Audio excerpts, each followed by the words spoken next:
Salut à tous et bienvenue sur WinSolus. Alors aujourd'hui, on va faire une nouvelle vidéo pour Windows 11. Quel problème on peut avoir avec Windows 11? Plein.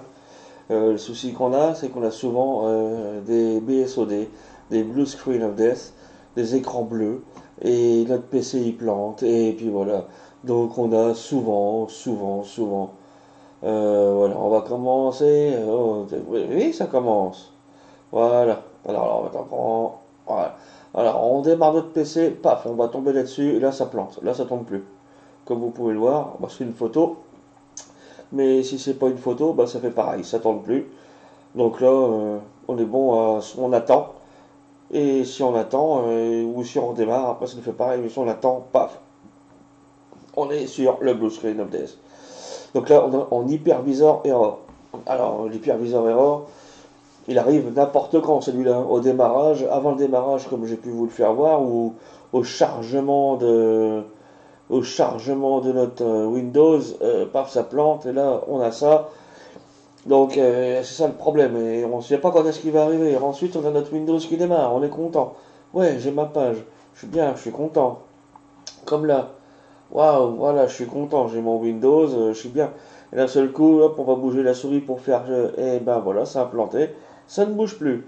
Ensuite, on va démarrer notre Google Chrome, alors sur Google Chrome, Mozilla, ou peu importe, Opera, machin, peu importe lequel. Et ben vous allez avoir un petit peu de chance si vous l'ouvrez, puis vous arrivez à regarder une vidéo, enfin une vidéo, vous allez commencer à la regarder, bien évidemment, parce qu'après ça va planter, hein. Alors j'ai mis WoCrashed, hein, et en fait le WoCrashed, ouais, il me disait toujours la même chose, hein, la solution non, le problème, Blue Screen of Death, hypervisor error. Le problème c'est hypervisor error. Donc qu'est-ce que j'ai eu comme solution? Pas grand chose, j'ai voulu réinstaller Windows 11, donc j'ai réinstallé Windows 11, ça n'a pas marché.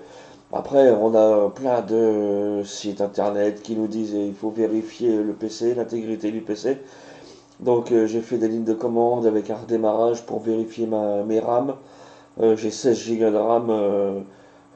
J'ai pas de problème avec ma RAM, j'ai pas de problème avec mon processeur, j'ai pas de problème avec ma carte mère, j'ai pas de problème avec mon disque dur. Et il me dit il y a un problème avec ton matériel. Ben non, il n'y a pas de problème avec mon matériel. Donc j'ai cherché autre chose et j'ai cherché et j'ai enfin trouvé. C'est pour ça que je vous le transmets. Voilà, donc j'ai été un petit peu dans les Windows Features, c'est les fonctionnalités de Windows. Et là, activer ou désactiver les fonctionnalités de Windows. Et là, quand vous allez descendre un petit peu, vous allez trouver dans Hyper-V. Et ça, c'est pas. Là, il est ouvert pour vous faire voir un petit peu tout ce qu'il y a dedans. Mais là, on désactive ici. Le Hyper-V à la base. Si vous désactivez celui-là, hop, ça désactive tout le reste. Ensuite, on va descendre et on va voir les paramètres. On va paramètres de console, de virtualisation, paramètres de virtualisation, ou paramètres Hyper-V, ou paramètres. Voilà, c'est ça. On clique sur le machin, on enlève la coche qui est devant, ça désactive tout. On fait OK, on redémarre le PC. Si au bout de 5 heures, votre PC n'a pas planté, comme moi, ça va faire à peu près 4 jours que j'ai trouvé la solution. Mon PC, il n'a pas planté, donc j'ai trouvé la solution à mon problème. Si vous faites que ça peut fonctionner. Moi, ça n'a pas fonctionné. C'est pour ça que j'ai fait autre chose. C'est pour ça que ça vous dit, ça fait 5 jours, mon PC, il n'a pas planté, il n'a pas ramé, il est tranquille. Il y a une chose de plus à faire, c'est tout simplement aller dans le BIOS.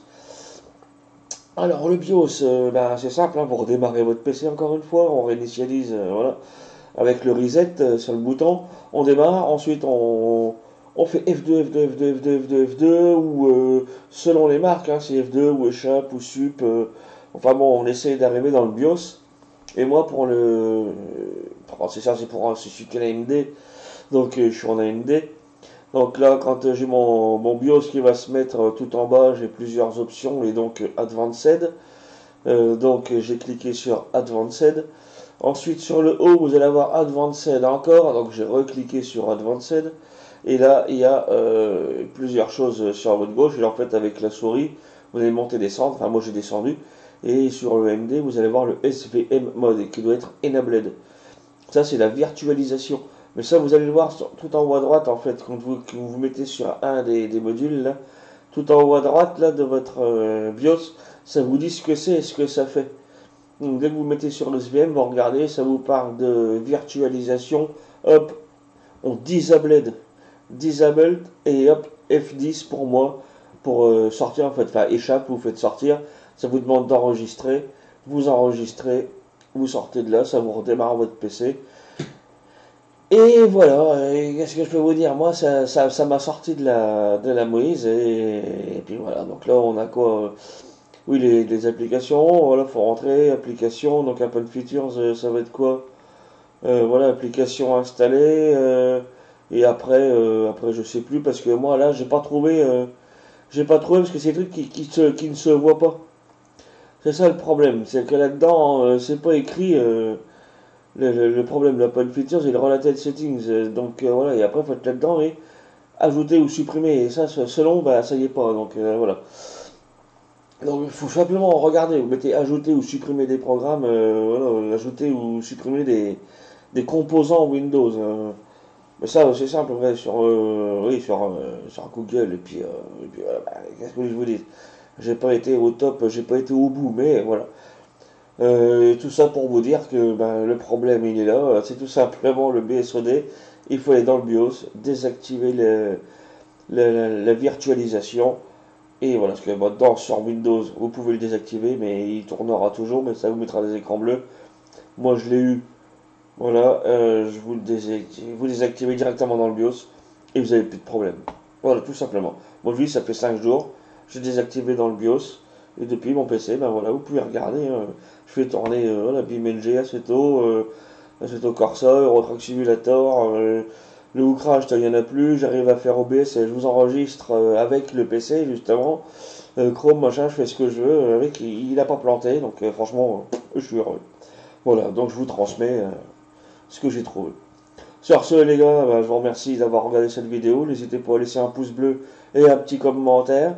Si vous désirez un Windows 11 comme celui que j'ai, plus léger, avec bien sûr des petites manipulations à faire, vous n'hésitez pas. Je suis moins cher que certains. Il n'y a pas de numéro de validation. Il n'y a pas de. Voilà. Vous avez un Windows 11 qui est clairement officiel et fonctionnel. Pas officiel non, mais fonctionnel. Le activer Windows, on ne peut pas l'enlever. Il y a certaines choses qu'on ne peut pas faire, mais le principal, vous pouvez le faire. Voilà. Allez, bah, sur ce, une bonne fin de soirée à vous, et puis je vous dis à très bientôt. Ouais, tchuss.